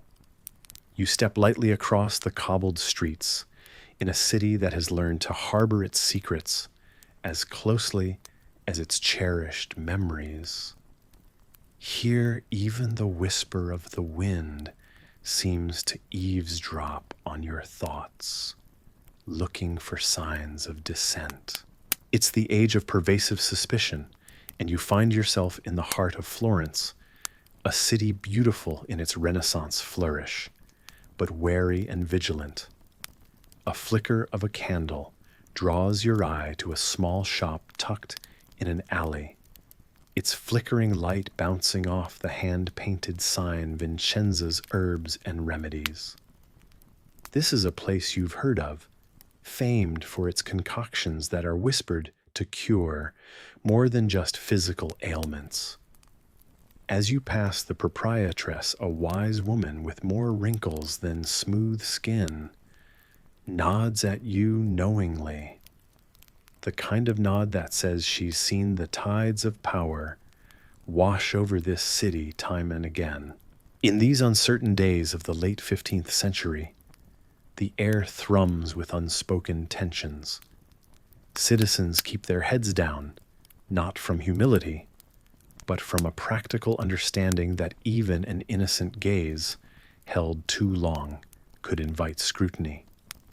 You're reminded of a story about a philosopher, a resident like you of this wondrous city, who found himself at the mercy of whispered suspicions. His only crime, possessing a mind that questioned too curiously the workings of nature. Historians still debate whether this philosopher truly delved into forbidden sciences or simply gazed too firmly into the stars. But what remains certain is this: in these times, an inquisitive intellect could be as dangerous as any blade. You feel a shiver down your spine, thinking how such suspicion mirrors the precarious balance of political alliances within these city walls. Yet, there you are, unarmed and of sound moral standing, still feeling the simmering gaze of judgment from unseen eyes. It's almost poetic in a bittersweet way, how vulnerability can be turned into guilt at the mere flick of a public's whim. As you walk, you think of how lectures given by candlelight have been replaced by hushed conversations and guarded looks. Your feet carry you to the Ponte Vecchio, the oldest bridge traversing the Arno River, its stone arches reflecting the golden glow of late afternoon light. This grand structure, glistening quietly, holds its secrets from a bygone age, the kind when merchants haggled openly over precious metals and malicious whispers held less currency. It's here that you pause to look across the water, contemplating the city you call home and the invisible threads that now bind everyone's fate. Standing there, you're reminded of a surprising fact about this bridge. In times past, it's whispered that sheep transitioned across these very stones. Those days saw herds moving into city markets, a step removed from today's caravan of silk and spice traders offering subtler, yet just as impactful whispers of influence. As you drift further into thought, the current political currents can't be ignored. The power struggle among prominent families is nothing new, of course. Such disputes have left their marks upon this city, from frescoed chapels to the tightening grasp of guilds upon their fortunes. Yet the stakes feel different now, more personal perhaps, because Florence's heart beats with the passion of its patron, Saint Lorenzo de' Medici, a man whose absence would leave a void larger than most would admit. You turn away from the river, hoping for solace in familiar pathways and hoping to dispel the ominous sense of unease that clings to you like the evening mist. Whether because of rumors unfurling with a life of their own, or whispers exchanged in corners less shadowed, you acknowledge with a rueful grin that in this climate of doubt, even a simple wanderer such as yourself can be seen as a threat. The city has seen enough betrayals cloaked in the guise of friendship, enough masquerades of loyalties traded and bartered like lesser commodities. Curiosity, though tempered by prudence, still lights the fire in your chest, a tribute to human nature's innate desire for understanding despite consequences. Just as artisans once perfected techniques in tile and fresco that some claim to have arisen from divine inspiration, you too strive for the impossible truth, unmarred by prejudice or fear, a noble pursuit in times where ignorance is touted as civility. As night falls, you pass under the shadows of Santa Maria del Fiore, the cathedral's dome looming protectively over the city, a guiding star to those wayward in both heart and path. The statues around the piazza seem to hold their own secret dialogue, silently observing the dramas that unfold below, as if waiting for the next act to reveal itself in this enduring saga. It's amid these sculptures' watchful gaze that you finally pause, drawing a breath deeper than those before it. It's then you recognize the solace in knowing that while suspicions may swirl like leaves caught in a tempest, your journey uncertain as it continues along a path uniquely your own. You are both a small spark in a grand tapestry and an echo of all who dared to question before you. And in this interconnectedness, there is a comfort that has weathered centuries, a lesson passed down from ages past, like the soft caress of a lullaby, watching over the restless souls of Florence. And for now, your surroundings change subtly as the day drags on. You begin to notice it's another of those days. A day when you'll wear the mask you've grown so accustomed to, one of unwavering loyalty and painted happiness. The announcement echoes through the halls, and you start your transformation, centering yourself like an actor before stepping onto a grand stage. You've done this countless times, weaving the silent lies with a smile that speaks only what is required. The sound of voices fills the air, a chorus of visitors coming to see the place you call home, though you've never felt truly at home here. Just like those who once lived in the grand palaces of history, you too perform this charade every time. You remember the courtiers of Versailles expected to display constant cheer for Louis XIII, the Sun King himself.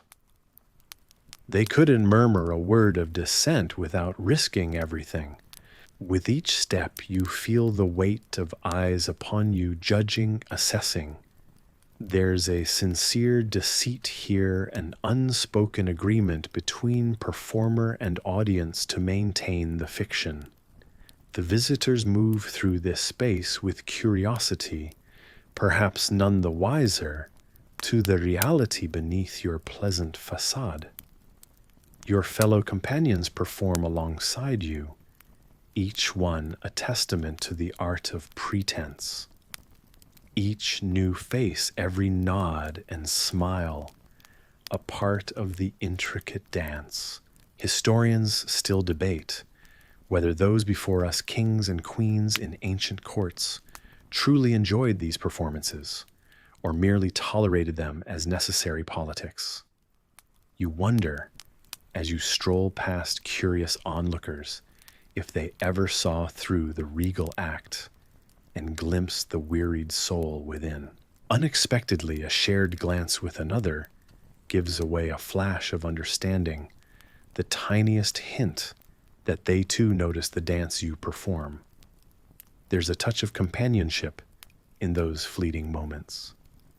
It's like learning that during the grand feasts in Emperor Nero's Rome, the musicians knew when to hint. The end of festivities a subtle cue.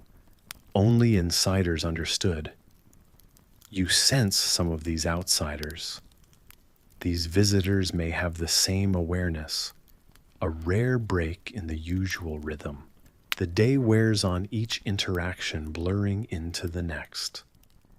You become a part of the setting and element of their experience. The similarity to historical masks, staged extravaganzas, where participants knew their place, and part isn't lost on you. As you finally retreat to a quieter corner, the echoes of today's layered performances linger like a faded note. The deception seems exhaustingly routine, yet it possesses a strange comfort. You wonder, silently, how many before you have played their roles, watched the curtain fall only to do it all over again the next day. There's a calm realization that the staged lie, the performed loyalty, is not just yours to bear, but a chain in a long line of historical narratives. Reeling back in time, it's much like those ancient Egyptian tomb painters who signed their work in secret, knowing it might never be truly acknowledged. Your life a series of unsigned masterpieces, witnessed and then forgotten as the visitors leave, with their own stories to tell, none the wiser to the truths you've hidden in plain sight.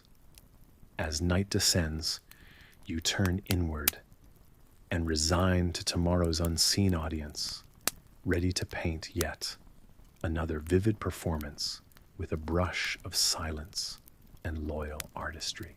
The morning sun filters tentatively through heavy clouds over the lands of Sparta, casting a softer touch on a world known for its harshness and its storied past of discipline and strength. In this world, you find yourself among the whispers of history that echo through the ages, a time where even the bravest among you might shudder at the traditions of old. As you wander these lands, the chilling winds seem to carry the ancient cries of those who trained to become more than just warriors. They were destined to be legends.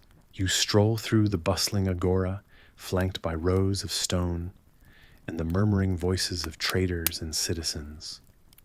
The air is alive with the scent of olive oil and the familiar traces of sweating bodies, reminding you of the sheer determination of this city-state. It's a place where the future of Sparta is forged, not just with weapons, but with the iron discipline that steels young hearts. Historians have often recounted the agoj, the rigorous education and training regimen that every male Spartan citizen was subjected to. It's here that you see the tip of Spartan society's spear being sharpened, intense, relentless, and not without its share of brutality. One pivotal moment continues to stand out, replayed again and again in the memories told through generations. Here, young Spartans were not only trained in the arts of war, but in the acceptance of pain and obedience. The echoes from the past fill your ears as you approach an open ground where the young are gathered.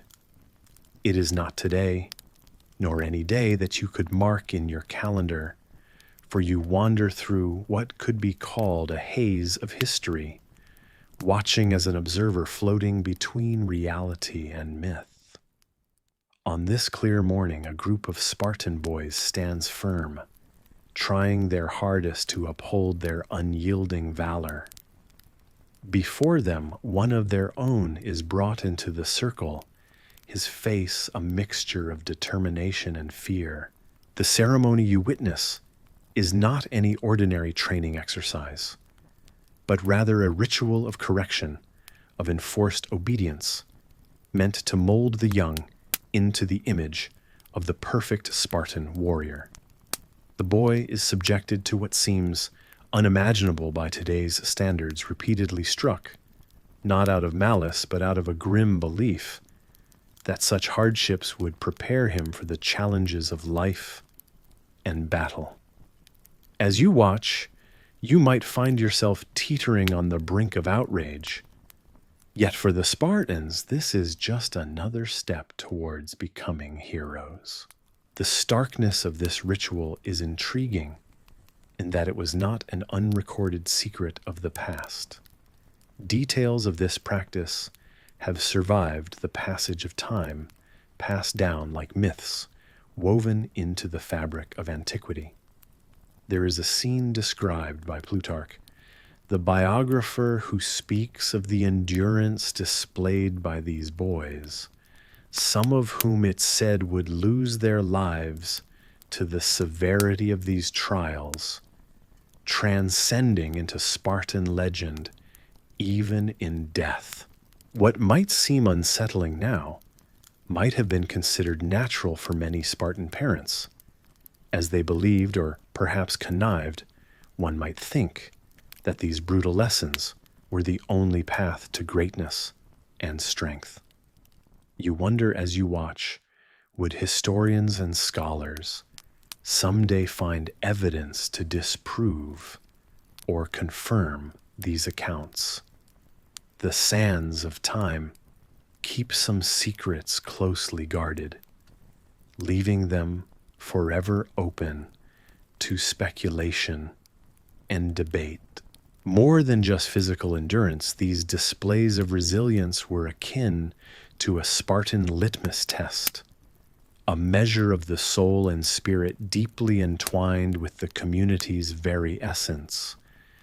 Underneath the sweat and the pain, you see a potential realization emerging, not only regarding physical prowess, but of unity of a communal family bound by shared suffering and triumph.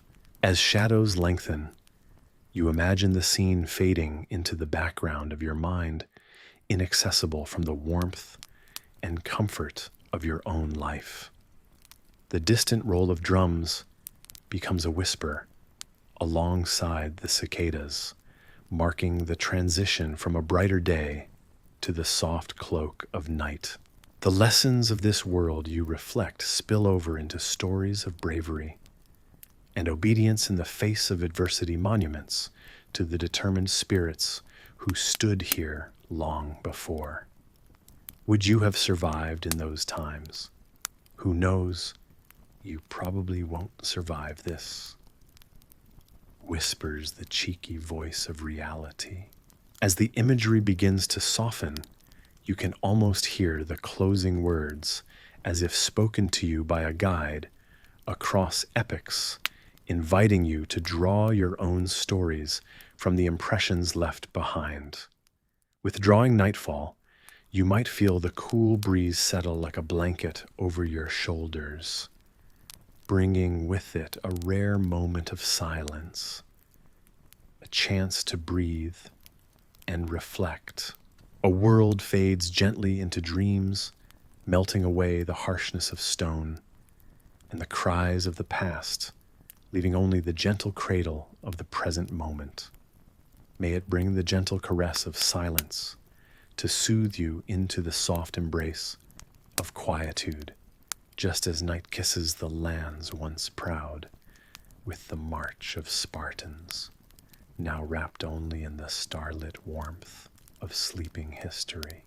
As you rise this morning, a new assignment looms.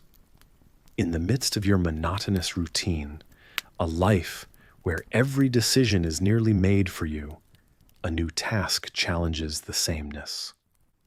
You're assigned a partner for breeding, not for love, a duty that ought to aid society's overwhelming need for continuity. It's a sentiment that echoes the pressure faced by societies in past eras, when matches weren't always made for love, but for survival. You find yourself sharing in the experiences of countless others who throughout history have been nudged toward pragmatic unions. The ancient Spartans, for instance, were known for their rigid practices. Their society's focus on producing strong offspring meant that marriage was less about romance and more about necessity.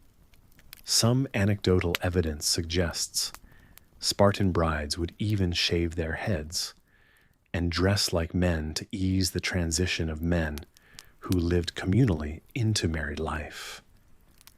But historians still debate whether this was a widespread custom or merely an eccentricity of a particular time. Yet as you sit contemplating your situation, you imagine how those bonds forged purely from obligation might morph into something more meaningful over time.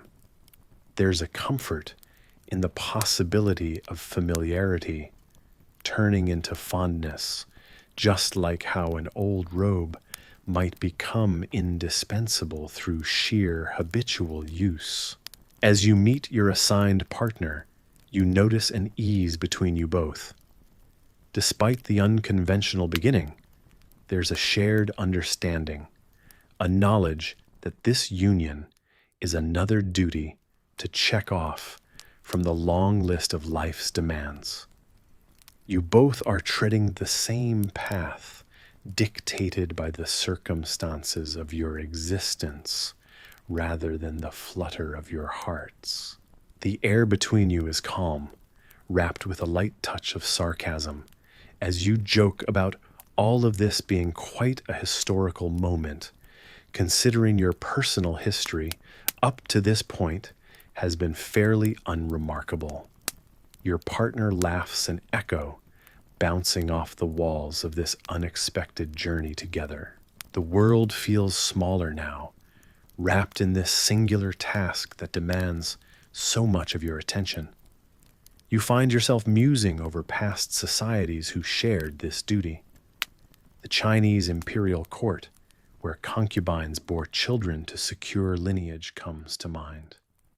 They too were swept along by currents bigger than individual desires, yet their lives, often hidden and uncelebrated, played pivotal roles in the continuity of dynasties. Even among the quiet rituals of your day, a strange beauty reveals itself. Perhaps amid such perfunctory unions, there lies a chance to discover the unexpected think about the Maasai warriors of Tanzania and Kenya, whose marriages start with arrangements, yet frequently blossom into loving relationships over time. As you sit with these thoughts, your partner catches your eye, and an unspoken agreement begins to form between the two of you. Could history's interwoven threads have looped around to bring you to a similar fate? Right now, all you know is that you've been entrusted with a purpose far beyond Cupid's flighty aims. You carry on with life as usual, with this new chapter being a task not unlike the others, an exercise of resolve and responsibility, perhaps sprinkled with occasional humor and grace. Odd, balmy silence envelops your thoughts as dusk falls. You're both tucked away, slightly more acquainted after an afternoon of neighborly exchanges. You notice your partner is engrossed in a book describing ancient societies. They seem fascinated by historical quirks just as you are.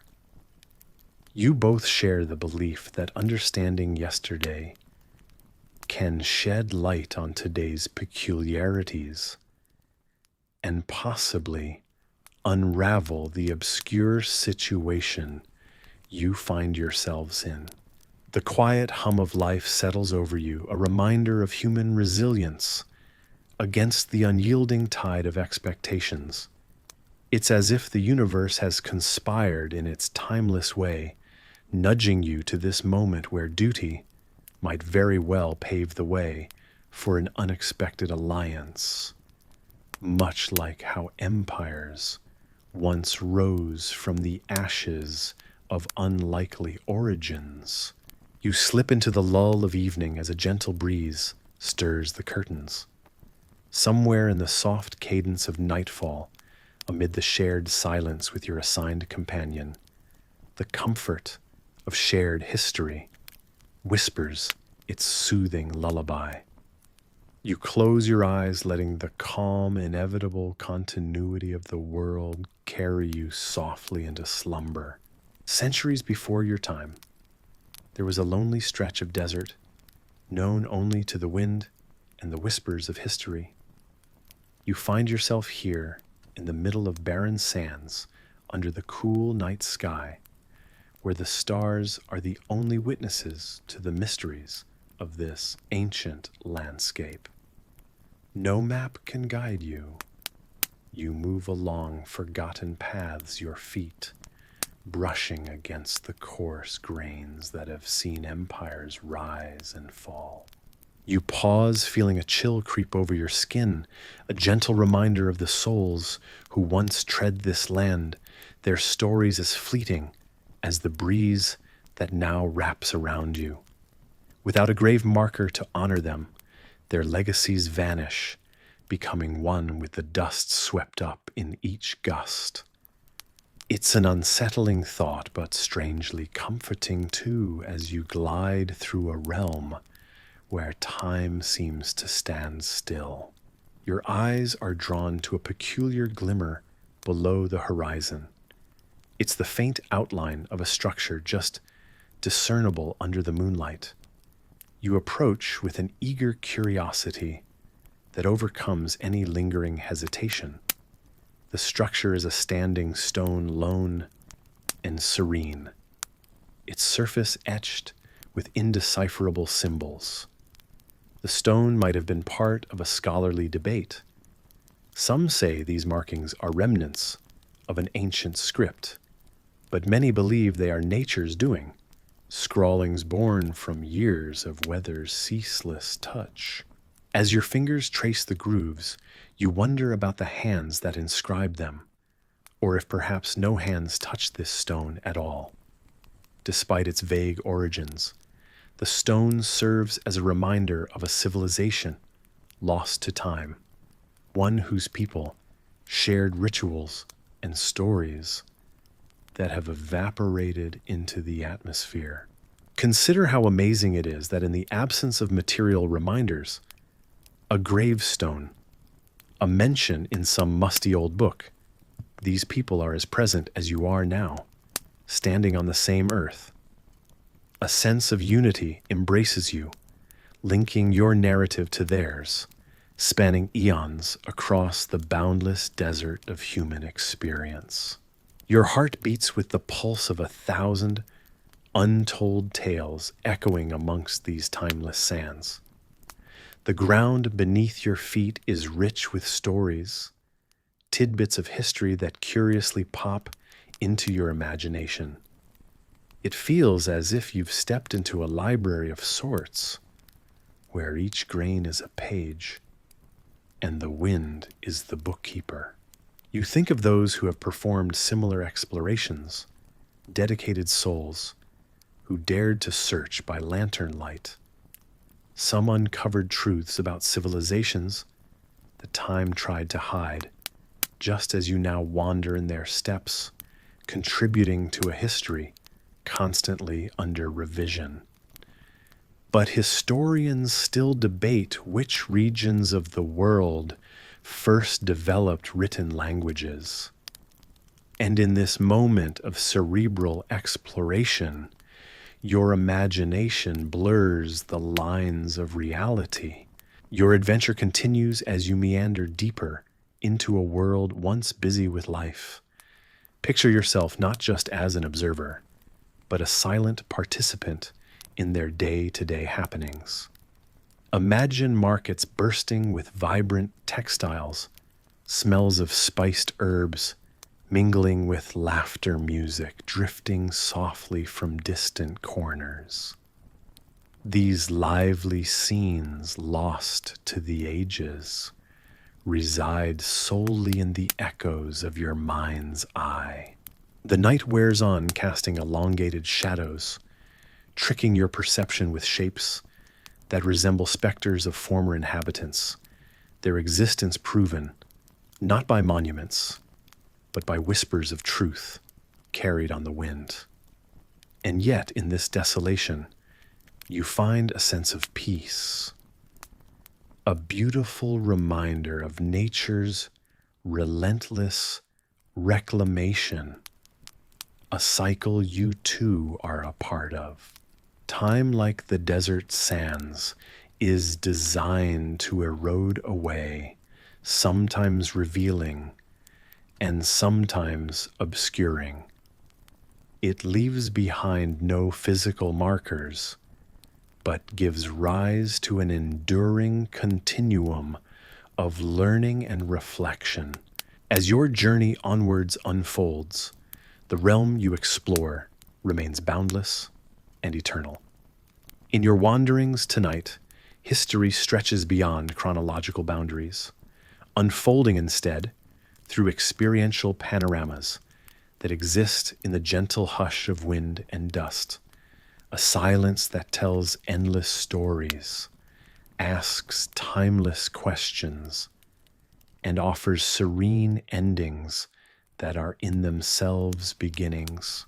Here you are compelled to acknowledge that while stones might sink beneath sands, and prayers may fade into silence, the essence of those lives never truly vanishes. You, the observer, the dreamer, the historian in this endless present, carry those silent stories inhaling their tail with each breath of the night air. And so, just as you have walked these sands, others will too. With no markers to guide them, they will forge a path through the desert you now navigate. Until then, sleep soundly, let the winds of time carry you gently, and merge every whisper into your own narrative, which will be another layer added to this endless tapestry. These lives like yours may seem scattered and obscure on the surface, but remember that even the finest grains of sand, scattered by wind and time, are part of a greater whole one that binds all humanity in an unbroken continuum of memory and existence. Your hands are leather now, not just wrinkled or worn, but truly hardened, the way bark thickens over years of storms. You don't remember when they stopped bleeding. Maybe after the 50th harvest, or the 100th, you've lost track. Your back is a question mark bent by decades of labor. You used to walk tall, well as tall as a Helot was allowed. But now every step feels like a negotiation with gravity. Your legs tremble not from exertion, but from habit. You dig because you've always dug. The soil knows your fingers, the plow your rhythm. The earth takes what little energy you have left and gives you only more work in return. The fields haven't changed. Wheat still waves in the wind like nothing's wrong. Olive trees still stretch their arms skyward oblivious. The sun still beats down with the same blank cruelty. But the faces around you all different, younger, quieter, scared in new ways. Most of the ones you knew are gone. Some were taken. Others slipped away in the dark, chasing freedom or death or both. A few simply stopped waking up. You kept going. You don't know why. There was no plan, no divine sign. Just one day after the next, and your body kept moving, kept surviving. You've become the one others look at with a mix of awe and dread, the relic. The one who remembers too much. They think you're lucky. They're wrong. Your master's house has changed hands several times. New Spartan names. Same rules. The same lash hung behind the door. The same rules scrawled on clay tablets you'll never read. The same icy stare from the steward who tells you to carry water, clean floors, load grain, always grain. And you still do it. Not because you believe in the order of things, but because the system has carved obedience into your bones. It's not fear anymore, not exactly. It's muscle memory. One day, a young Helot girl approaches you. She can't be older than 13. She asks softly if the stories are true. About a rebellion long ago. About a time when your people rose up. You say nothing. You just look at her. And in that look you give her your answer. Because speaking the truth is still dangerous. But sometimes silence screams louder. You've become a kind of living monument. Not one cast in marble or etched into stone, just flesh and memory. You kneel in the same fields where boys once hunted you for sport. You drink from the same streams you once bled beside. You carry baskets with the same stooped gait that's taken decades to form. Historians still debate whether the Helots ever truly disappeared, or whether they were slowly absorbed into the cracks of time, buried under the myths of Spartan glory. They argue whether you were slaves, serfs, prisoners, or something else altogether. But none of them were here. None of them carried what you carried. None of them knelt beside a murdered cousin and had to keep picking grain. You remember it all. You remember Doros. You remember Leandros.